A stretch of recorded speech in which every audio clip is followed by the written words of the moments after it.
عربی عورتیں ہم بستری کرنے سے پہلے اپنے شوہروں کو کلونجی کا قہوہ کیوں پلاتی ہیں؟ ایسا راز جسے جان کر سب عورتیں کرنے لگ جائیں گی۔ مجھے عمرہ کرنے کا بچپن سے بہت شوق تھا۔ آج میں برسوں کی خواہش پوری کرنے جا رہی تھی۔ آج میں اپنے بھائی اور بھابھی کے پاس سعودیہ جا رہی تھی اور بھابھی نے مجھے خاص طور پہ فرمائش کی تھی کہ آتے ہوئے میرے لیے 5 کلو کلونجی لیتی آنا۔ ان کی بات سن کر میں حیران رہ گئی۔ بھلا بھابھی اتنی ساری کلونجی کیا کرتی؟ میں نے جب بھابھی سے یہ بات پوچھی تو ہنس کر ٹال گئی۔ کہنے لگی کہ مجھے میری اور میری فرینڈز کو ضرورت ہے، اس لیے تم لازمی لے کر آنا، اور یہاں پہ یہ چیز بہت زیادہ مہنگی مل رہی ہے۔ اور پھر میں 5 کلو کلونجی اپنے ساتھ لے گئی تھی۔ بھابھی کلونجی کو دیکھ کر بہت ہی زیادہ خوش ہوئی تھی، اور ہمارے لیے کلونجی اتنی زیادہ اہمیت کی حامل نہیں تھی۔ ہمارے پاکستان میں تو یہ جگہ جگہ پر پڑی ملتی ہے، مگر بھابھی نے اس کو یوں سنبھال کر رکھ لیا تھا جیسے یہ سونے کی بنی ہوئی بہت قیمتی چیز ہو۔ اس کا استعمال نہ جانے کس طرح سے کرتی تھی۔ مجھے انہوں نے اس بارے میں کچھ نہیں بتایا تھا۔ جب میں نے ان سے پوچھا تو وہ ہنس کر ٹال گئی اور کہنے لگی کہ تم ابھی چھوٹی ہو، تمہیں ان باتوں میں نہیں پڑنا چاہیے۔ ان کی بات سن کر میں حیران رہ گئی تھی۔ بھائی صبح کام پر چلے جاتے تھے، اس کے بعد ہم دونوں نند بھاوج فارغ ہوتی تھی۔ ادھر ادھر کی باتیں کرنے کے دوران بالکل بھی وقت گزرنے کا پتہ ہی نہیں چلتا۔ کبھی کبھار بھابھی مجھے اپنے ساتھ اپنی کسی سہیلی کے گھر میں لے کر جاتی تھی۔ ان کی سہیلی ایک بڑے بڑے گھر میں رہتی تھی۔ وہ سب لوگ بھی بہت اچھے ملنسار تھے۔ وہ ایک دن انہوں نے رات کے کھانے پر ہم لوگوں کو دعوت کی تھی اور میں بھی بھابھی اور بھائی کے ساتھ ان کے گھر میں گئی تھی۔ بھابھی کا کہنا تھا کہ انہوں نے ہماری دعوت تمہاری وجہ سے کی ہے۔ وہاں جانے کے بعد بھائی تو مردان خانے میں چلے گئے تھے اور میں بھابھی کے ساتھ زنان خانے میں تھی۔ پہلے تو وہ سب ادھر ادھر کی باتیں کرتی رہتی تھی، پھر بھابھی کی سہیلی ان سے مانی انداز میں پوچھنے لگی کہ تم نے جو مجھے کلونجی بھجوائی تھی اس کا میں نے استعمال کرنا شروع کر دیا ہے، اور اب تم بتاؤ کیا تم بھی اس کا استعمال کیا ہے؟ بھابھی نے اپنی سہیلی کو ٹوک دیا اور آنکھ سے میری موجودگی کی طرف اشارہ کیا۔ میں ان کا اشارہ دیکھ چکی تھی اور ان کی سہیلی کی بات بھی سن چکی تھی۔ یہ جان کر میں چونک گئی تھی ان کی دوست اس طرح سے کیوں بات کر رہی تھی، اور بھابھی کا اسے ٹھکا دے کر میری طرف متوجہ کرنا مجھے بہت حیران کر گیا تھا۔ وہاں پر میری عمر کی ایک یہ لڑکی تھی جو ان کی سہیلی کی نند تھی۔ اس کے ساتھ میں باتوں میں مصروف ہو گئی تھی۔ اس کے بعد جب ہم لوگ گھر آنے لگے تو وہ عورت بھابھی کو کچھ دن مزید رکنے کا کہہ کر اپنے ساتھ لے کر کچن میں چلی گئی تھی۔ وہ عورت بھابھی کو کچھ دن مزید رکنے کا کہہ کر اپنے ساتھ لے کر کچن میں چلی گئی تھی۔ تھوڑی دیر کے بعد فضا میں مشغول خوشبو پھیل گئی اور یہ خوشبو مجھے اپنی طرف متوجہ کر رہی تھی۔ میں بھی اختیار اس خوشبو کی طرف بڑھنے لگی تھی جو کچن سے آ رہی تھی۔ سامنے ہی بھابھی ان کی دوست چولہے پر بڑا سا دیچکا رکھے نہ جانے اس میں کیا بنا رہی تھی اور آپس میں سرگوشیاں بھی کر رہی تھی۔ میں جب ان کے پاس گئی تو وہ دونوں ہی بکھلا گئی۔ بھابھی مجھے دیکھ کر کہنے لگی، ارے تم یہاں پر کیوں آ گئی؟ وہاں پر لڑکیوں کے ساتھ بیٹھتی۔ مگر میں ان کی بات نہیں سن رہی تھی۔ میرا سارا دھیان اس دیچکے کی طرف تھا جس میں سے یہ مسحور کن خوشبو اٹھ رہی تھی۔ میں نے بھابھی سے پوچھا کیا بنایا جا رہا ہے؟ بھابھی کہنے لگی کہ یہ قہوہ ہے اور کلونجی سے تیار کیا گیا ہے۔ میں نے بھابھی سے فرمائش کی کہ مجھے بھی یہ قہوہ پینا ہے، یہ خوشبو سے ہی بہت مزیدار لگ رہا ہے۔ ان کی دوست یہ سن کر کھل کھلا کر ہنس پڑی تھی اور بھابھی اپنی ہنسی روکتے ہوئے بولی، یہ تمہارے لیے نہیں ہے۔ یہ سن کر مجھے بہت برا لگا کہ میں اس گھر میں مہمان تھی اور مجھے اس چیز سے انکار کیا جا رہا تھا۔ میرا اترا ہوا چہرہ دیکھ کر بھابھی کہنے لگی، تم کمرے میں چل کر بیٹھو، میں تم سے اس بارے میں بات کرتی ہوں۔ مجھے یہ دیکھ کر بہت برا لگا تھا، تبھی میں اس کمرے میں آ کر بیٹھ گئی تھی۔ میرا اترا ہوا وہ چہرہ دیکھ کر وہ لڑکی میری طرف متوجہ ہوئی اور کہنے لگی، کیا بات ہے؟ پہلے تو میں نے اسے ٹال دیا، مگر جب میں اصرار کرتی رہی تو میں نے ساری بات اسے بتا دی۔ یہ سن کر وہ بھی چپ ہو گئی۔ اس نے مجھے ہاتھ کے اشارے سے خاموش رہنے کا اشارہ کیا اور میرے کان میں سرگوشی کرتے ہوئے بولی کہ میں تمہیں اس بارے میں بعد میں بتاؤں گی، اس بارے میں بات مت کرو۔ یہ سن کر میں حیران رہ گئی، مگر کیوں؟ وہ کہنے لگی، اس قہوے کا نام مت لو۔ اب کی بار میں حیران رہ گئی، مگر کلونجی کے قہوے میں ایسا کیا ہے جو میں اس کے بارے میں بات بھی نہیں کر سکتی؟ میرا اتنا کہنا ہی تھا کہ میرے پیچھے کھڑی ایک اور میرے کان کے پاس آ کر بولی کہ کنواری لڑکی اس قہوے کا استعمال نہیں کرتی۔ اب تو میں ہکا بکا رہ گئی، کیونکہ کنواری لڑکی قہوہ کیوں نہیں پی سکتی؟ اس سے کیا فرق پڑتا ہے؟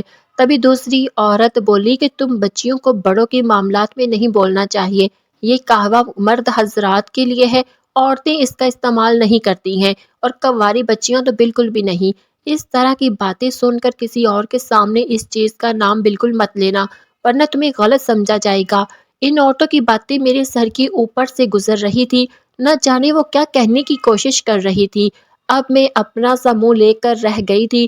گھر آنے کے بعد میں بھی بھابھی سے خفا ہو گئی تھی، اور پھر رات کے وقت گھر سے مجھے وہی خوشبو آنے لگی۔ میں نے سوچا کہ وہاں پر تو مجھے بھابھی نے قہوہ نہیں دیا تھا، اب گھر میں تو میں اسے پی سکتی ہوں، اور جیسے ہی میں کچن میں گئی تو سامنے ہی بھائی بھابھی آپس میں بے تکلفی سے کھڑے ہوئے تھے۔ مجھے دیکھ کر انہیں چچک آ گئی۔ میں فوراً سے واپس پلٹی۔ میں نہیں چاہتی تھی کہ اس وقت مجھے دیکھے، مگر نہ جانے کیوں یہ خوشبو میرے من میں ہلچل مچا رہی تھی، اور میرا دل کر رہا تھا کہ میں اس کو فوراً سے پی لوں۔ اس کے بعد مجھے ہر دوسری تیسری رات گھر سے وہی خوشبو محسوس ہوئی، اور اس خوشبو کا مجھ پر ایسا اثر ہوتا تھا کہ میں نیند میں بھی جاگ جاتی تھی، مگر کچن میں یہ سوچ کر نہیں جاتی تھی کہ وہاں پر بھائی بھی ہوں گے، اور نہ جانے وہ میرے بارے میں کیا سوچیں گے۔ تبھی مجھے اس عورت کی بات بھی یاد آئی تھی کہ کنواری بچیاں تو اس چیز کا نام بھی نہیں لیتی۔ شاید یہی وجہ تھی کہ مجھے بھائی کے سامنے جا کر اس چیز کا نام لینے میں جھجک محسوس ہو رہی تھی۔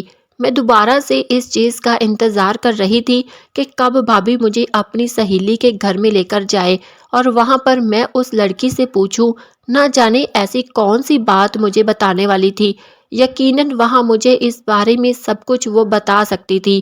میں شروع سے ہی ایسی تجسس طبیعت کی مالک، کوئی بھی چیز اگر میرے ذہن میں کھٹک جاتی تو میں جب تک اس کے بارے میں جان نہ لیتی مجھے چین نہیں پڑتا تھا۔ اس کی حقیقت جانے بغیر میں پھر اس چیز کا پیچھا نہیں چھوڑتی تھی۔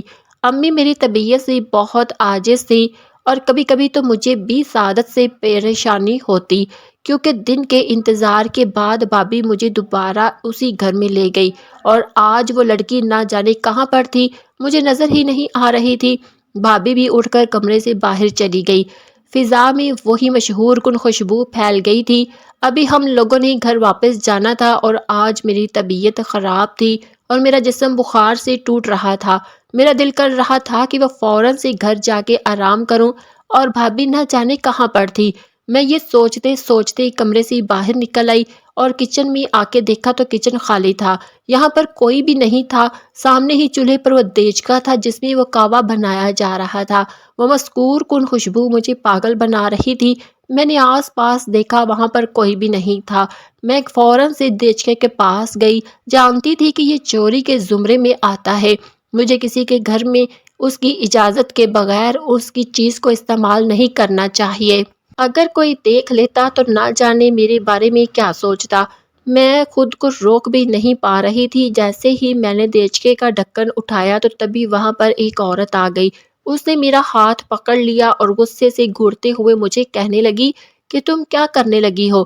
میں عورت کو اپنے سامنے دیکھ کر پریشان ہو گئی۔ اپنی چوری پکڑے جانے پر شرمندگی بھی ہو رہی تھی۔ وہ عورت اس گھر کی ملازمہ تھی۔ میں نے ڈرتے ڈرتے اسے کہا کہ میں یہ قہوہ پینا چاہتی تھی۔ عورت غصے میں آ گئی، کہنے لگی کہ تمہیں نہیں پتا کہ تم لڑکیوں کے لیے نہیں ہے۔ اس کا اندازہ دیکھ کر میں گھبرا گئی اور فوراً وہاں سے باہر نکلی، اور گھبراہٹ کے مارے وہاں سے باہر نکل کر چلتے چلتے میں نہ جانے کہاں پر آ گئی۔ یہ گھر بھی بہت بڑا تھا، اور ایک سرے سے دوسرے سرے تک کمروں کی قطاریں تھی۔ مجھے کچھ سمجھ ہی نہیں آ رہا تھا میں کہاں پر جاؤں، اور تبھی ایک کمرے کا دروازہ کھلا ہوا تھا، کسی کے گنگنانے کی آواز آ رہی تھی۔ میں اس کمرے میں چلی گئی تاکہ اس سے زنان خانے کا راستہ پوچھ سکوں۔ اپنے کمرے میں جا کر دیکھا تو وہاں پر ایک مرد تھا، وہ بھی مجھے دیکھ کر ٹھٹک گیا تھا۔ اس کے ہاتھ میں وہی قہوے کا کپ تھا۔ اس نے وہ کپ سائڈ ٹیبل پر رکھا اور جلدی سے میری طرف بڑھا۔ اسے اپنی طرف یوں بڑھتا دیکھ کر میں خوف زدہ ہو گئی۔ میں کمرے سے بھاگنے لگی تھی جب اچانک سے ہمارے گھر کے حالات بہت خراب تھے۔ ابو کے فوت ہونے کے بعد ہم سب غربت کی چکی میں پس رہے تھے۔ ایسے میں رشتے داروں نے بھی ہم سے منہ موڑ لیا تھا۔ ایک ہمارے بڑے ماموں تھے جو ہمارا خیال رکھتے تھے، ہم سے ہماری ضرورت کے بارے میں پوچھتے تھے۔ ماموں کی مہربانی سے بھائی سعودیہ میں جاب کرنے کے لیے چلے گئے تھے۔ انہوں نے ہی بھائی کے وہاں پر جانے کا انتظام کیا تھا۔ بھائی کو وہاں پر گئے ہوئے کچھ ہی عرصہ ہوا تھا جب ہمارے گھر کے حالات بھی بدلنے لگے تھے اور آہستہ آہستہ گھر میں خوشحالی آئی تھی۔ 2 سال کا عرصہ گزر گیا تھا۔ کچھ دنوں سے امی بھائی سے ملنے کے لیے بہت بے قرار تھی۔ وہ ایک نظر انہیں دیکھنا چاہتی تھی مگر نہ جانے کیوں بھائی مسلسل ٹالے جا رہے تھے، اور اب تو ان کے حالات بھی اتنے اچھے تھے کہ وہ کچھ دنوں کے لیے چکر لگا سکتے تھے، مگر جب بھی امی ان سے واپس آنے کی بات کرتی تو وہ ٹال دیا کرتے تھے۔ دیکھتے ہی دیکھتے 5 سال کا عرصہ گزر گیا تھا۔ اب امی اس کی برداشت جواب دے گئی تھی۔ ایک دن انہوں نے بھائی کا کال ملائی اور پھوٹ پھوٹ کر رو پڑی۔ کہنے لگی کہ کیا تم نے میرے مرنے کے بعد میرے جنازے پہ ہی یہاں پر آنا ہے؟ آخر تمہیں اپنی ماں کا احساس کیوں نہیں ہے؟ تب بھائی کا دل بھر آیا اور کہنے لگے کہ میں کچھ دنوں میں آ رہا ہوں۔ جب بھائی آئے تو اکیلے نہیں تھے بلکہ ان کے ساتھ ان کی عربی بیوی تھی جو کہ بہت ہی خوبصورت تھی، اونچی لمبی گوری چٹی۔ انہیں دیکھ کر امی خفا ہو گئی۔ انہوں نے بھائی سے بات چیت کرنا چھوڑ دی، جبکہ ہم لوگوں کو بھابھی بہت پسند آئی تھی، بہت اچھی ملنسار تھی، مگر امی کو اس بات پہ غصہ تھا کہ انہوں نے بھائی کی شادی کے لیے کیا کچھ نہیں سوچ رکھا تھا۔ کتنے ارمان تھے ان کے دل میں اپنے بیٹے کی شادی کرنے کے لیے، مگر بیٹے نے اپنی مرضی سے شادی کر کے ان کا دل توڑ دیا تھا۔ بڑی مشکل سے بھائی نے امی کو منایا تھا، اور جب امی کو بھابھی کی طبیعت کا اندازہ ہوا، ہمارے ساتھ وہ کچھ بن رہی تھی، تو امی کے دل سے تمام خدشات دور ہو گئے اور انہوں نے بھائی کے فیصلے کے لیے انہیں معاف کر دیا تھا، بلکہ انہیں اس بات کا سراہا تھا کہ انہوں نے بہت اچھی لڑکی سے شادی کی ہے۔ اس کے بعد بھائی اور بھابھی واپس چلے گئے تھے۔ محلے والے اور خاندان والوں نے کافی باتیں بنائی تھی، مگر امی سب کچھ یہ کہہ کے چپ کروا دیتی کہ میرا بیٹا ہے، اگر مجھے اس سے کوئی مسئلہ نہیں ہے تو کسی اور کو بھی اس پہ اعتراض کرنے کا کوئی حق نہیں بنتا، کیونکہ اس نے شادی کی ہے، گناہ نہیں کیا۔ اپنی پسند کی شادی کرنا غلط بات نہیں ہے۔ امی کے دو ٹوک انداز میں بات کر کے سب لوگوں نے منہ بند کر لیے۔ میرا شروع سے ہی بہت دل کرتا تھا کہ میں اللہ کے گھر کی زیارت کروں، عمرے کے لیے جاؤں، اور جب میں نے باتوں باتوں میں اپنی بھابھی سے خواہش کا اظہار کیا تو وہ بھائی کا سر ہو گئی کہ مریم کو یہاں پر کچھ ٹائم کے لیے بلوا لے، چونکہ بھائی کے حالات اتنے بھی اچھے نہیں تھے اور وہ میرے آنے جانے کا خرچہ برداشت نہیں کر سکتے تھے، مگر بھابھی نے اپنی جمع پونجی سے میرے وہاں پر جانے کا بندوبست کیا، اور میں اس بات کے لیے ان کے شکر گزار تھی۔ میرے ساتھ بہت اچھی تھی، ہمارے درمیان روایتی نند بھاوت جیسا رشتہ نہیں تھا۔ وہ مجھے لے کر اپنی سہیلیوں کے گھر بھی جاتی تھی اور مختلف جگہ پر گھمانے بھی لے کر جاتی اور مجھے شاپنگ بھی کرواتی تھی۔ انہوں نے میرا بہت زیادہ خیال رکھا تھا۔ انہوں نے مجھ سے اپنے بارے میں ہر چھوٹی بڑی بات بتائی تھی، بس یہ نہیں بتایا تھا کہ کلونجی کے استعمال کے بارے میں نہیں جانتی تھی کہ میں اس کی کھوج میں رہنا میرے لیے اتنا مہنگا پڑے گا۔ یہ اس کی کھوج میں رہنے کا ہی نتیجہ تھا کہ وہ شخص خاموشی پر حاوی ہوتا جا رہا تھا۔ میں خود کو چھڑوانے کی کوشش کر رہی تھی، میں اس کی منتیں کر رہی تھی، اس کے آگے ہاتھ جوڑ رہی تھی، مگر اسے جیسے کچھ سنائی نہیں دے رہا تھا۔ تبھی دروازہ کھلا اور بھابھی کی دوست کمرے میں داخل ہوئی۔ انہوں نے مجھے دیکھا تو ان کے منہ سے چیخ نکل گئی۔ اس وقت مجھے پتا چلا تھا کہ وہ لڑکا ان کا شوہر تھا اور میں غلطی سے ان کے بیڈ روم میں آ گئی تھی۔ انہوں نے اپنے شوہر کو بہت مشکل پیچھے ہٹایا۔ اسے کہنے لگی کہ ہماری مہمان ہے۔ ان کے شوہر جیسے پاگل ہو رہے تھے، انہیں کچھ سنائی نہیں دے رہا تھا اور وہ چیختے بولی کہ تم یہاں سے چلی جاؤ۔ میں وہاں سے فوراً بھاگی تھی۔ بھاگتے بھاگتے میں کسی سے ٹکرا گئی۔ سامنے دیکھا تو وہ بھابھی تھی۔ وہ میری حالت دیکھ کر پریشان ہو گئی، کہنے لگی کیا ہوا، تم کہاں پر تھی؟ تمہیں کب سے ڈھونڈ رہی ہوں۔ میں انہیں اپنے ساتھ بیتی ہوئی بات بتانا چاہتی تھی مگر خود میں اتنی ہمت ہی نہیں کر پا رہی تھی۔ تبھی میں رونے لگی اور انہیں کہنے لگی کہ میں گھر جانا چاہتی ہوں، مجھے گھر لے کر جائیں۔ بھابھی میری حالت دیکھ کر گھبرا گئی، پھر وہ مجھے لے کر گھر آ گئی تھی۔ اس کے بعد رات کو بھی مجھے اس قہوے کی خوشبو آ رہی تھی، مگر آج مجھے کسی بھی چیز خاموش نہیں رہنا تھا۔ آج میرے ساتھ جو حادثہ ہونے جا رہا تھا، میں جس چیز سے بمشکل بچ کر آئی تھی، اس بات پر میں خدا کا شکر ادا کر رہی تھی۔ اس دن کے بعد جب بھابھی وہاں پر گئی تو میں نے ان کے ساتھ جانے سے انکار کر دیا تھا۔ انہوں نے میرے نہ جانے کی وجہ پوچھی، مگر میں نظر چرانے لگی، انہیں کچھ بھی نہیں بتایا۔ اس کے بعد جب بھابھی وہاں سے واپس آئی تو وہ مجھے گہری نظروں سے دیکھ ہی رہی تھی۔ میں انہیں کچھ دیکھ کر نظریں چرانے لگی۔ وہ سمجھ گئی تھی کہ ان کی دوست نے سب کچھ بتا دیا، اور مجھے ڈر اس بات کا تھا کہ کہیں وہ مجھے غلط نہ سمجھنا شروع کر دے۔ بھابھی کا رویہ مجھ سے بدل گیا تھا، وہ بالکل خاموش اور گمسم رہنے لگی تھی، مگر میں انہیں بلاتی تو وہ چونک جاتی اور پھر سے کسی سوچوں میں گم ہو جاتی۔ ان کا یہ رویہ دیکھ کر مجھے اس بوڑھی عورت کی بات یاد آ گئی تھی، جس نے مجھے کہا تھا کہ اگر تم بار بار اس قہوے کا نام لوگی تو لوگ پھر غلط سمجھیں گے۔ کہیں ایسا تو نہیں تھا کہ بھابھی بھی مجھے غلط سمجھ رہی تھی؟ یہ سوچ ہی میری جان لینے کے لیے کافی تھی۔ اگر وہ بھائی کو کچھ بتا دیتی تو کیا ہوتا؟ میں ان کی نظروں سے گرنا نہیں چاہتی تھی۔ میں دن بدن اسی پریشانی میں رہنے لگی۔ اب تو میرا کھانا پینا بھی چھوٹ گیا تھا اور میرے واپس جانے میں کچھ ہی دن رہ گئے تھے۔ میں بھابھی کا دل اپنی طرف سے صاف کرنا چاہتی تھی، مگر وہ تو مجھ سے بات ہی نہیں کر رہی تھی، اور اب تو میں بھی ان سے دور دور رہنے لگی۔ سارا دن میں اپنے کمرے میں رہتی اور جب بھابھی گھر آتی تو کمرے سے باہر نکلتی۔ اب میں نے ان کے ساتھ ان کی سہیلی کے گھر جانا بھی بالکل چھوڑ دیا تھا۔ بھابھی بھی مجھے وہاں پر چلنے کے لیے زیادہ اصرار نہیں کرتی تھی۔ پھر ایک دن وہ میرے ساتھ پھر سے نارمل انداز میں بات کرنے لگی تھی۔ آؤ میں تمہیں شاپنگ کروانے کے لیے لے چلتی ہوں، اور کچھ دنوں میں تم نے واپس چلے جانا ہے۔ ان کی بات سن کر میری آنکھوں میں نمی آ گئی تھی۔ آپ مجھ سے اچھے طریقے سے بات کر لیں، میرے لیے یہی کافی ہے، اور ویسے بھی آپ نے مجھے بہت کچھ دلایا ہے، مجھے اور کچھ بھی نہیں چاہیے۔ انہوں نے مجھے گلے سے لگا لیا اور کہنے لگی کہ تم ایسی باتیں مت کرو، تم میری بہنوں جیسی ہو۔ جب میں نے ان کی محبت دیکھی تو میں بھی رو پڑی اور ان سے کہنے لگی کہ آپ مجھ سے ناراض ہیں۔ انہوں نے نفی میں سر ہلایا اور کہنے لگی کہ تمہیں ایسا کیوں لگا؟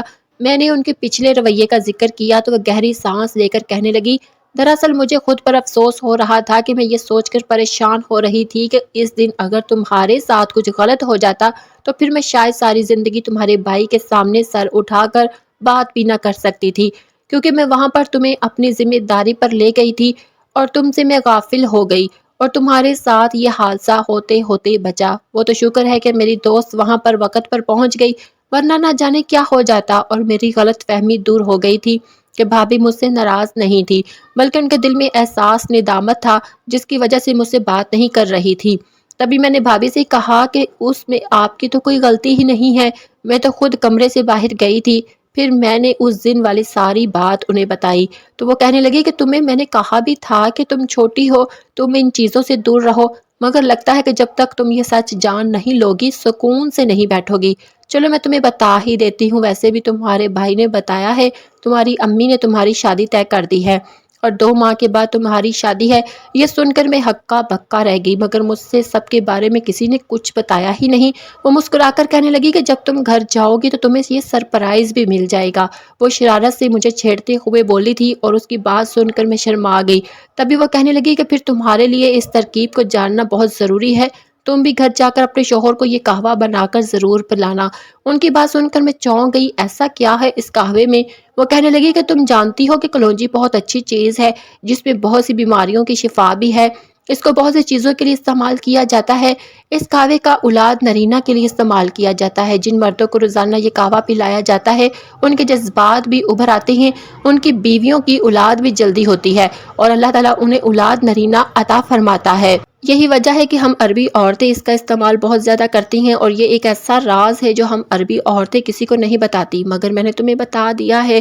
یہ نسخہ ہماری نسل بہ نسل سے چلتا ہوا آ رہا ہے۔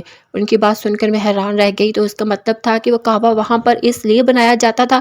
وہ ہنس پڑی اور کہنے لگی کہ ہاں، اسی مقصد کے لیے اس قہوے کو بنایا جاتا ہے، اور تم بھی اپنے شوہر کو یہ قہوہ استعمال کروانا۔ اس کی بات سن کر میں شرما گئی تھی، اور پھر کچھ دنوں کے بعد ان کی محبتی اور کافی سارے طوائف لے کر میں واپس پاکستان آ گئی تھی۔ بھابھی کی کہی ہوئی بات بالکل سچ ثابت ہوئی تھی۔ شادی کے 1 ماہ کے بعد ہی اللہ پاک نے مجھ پر کرم کر دیا تھا، اور جو کوئی بھی مجھ سے اس بارے میں بات کرتا تو میں اسے کلونجی کا استعمال ضرور بتاتی تھی۔ کتنی عورتیں اس نسخے سے فائدہ حاصل کر رہی تھی، وہ بھی عورتیں جن کی شادی کو 10 سال گزر چکے تھے۔ ان کی اولاد نہیں تھی، انہوں نے بھی اس نسخے کا استعمال کیا تھا اور اب وہ بھی اس سے فائدہ اٹھا رہی تھی۔ تو دوستو یہ تھی میری آج کی کہانی۔ امید ہے آپ کو آج کی کہانی پسند آئی ہوگی۔ کہانی اچھی لگے تو اسے لائک ضرور کیجیے، اپنے دوستوں کے ساتھ شیئر کیجیے، اور اگر آپ نے ابھی تک میری چینل کو سبسکرائب نہیں کیا تو اسے فوراً سبسکرائب کر لیجیے۔ شکریہ۔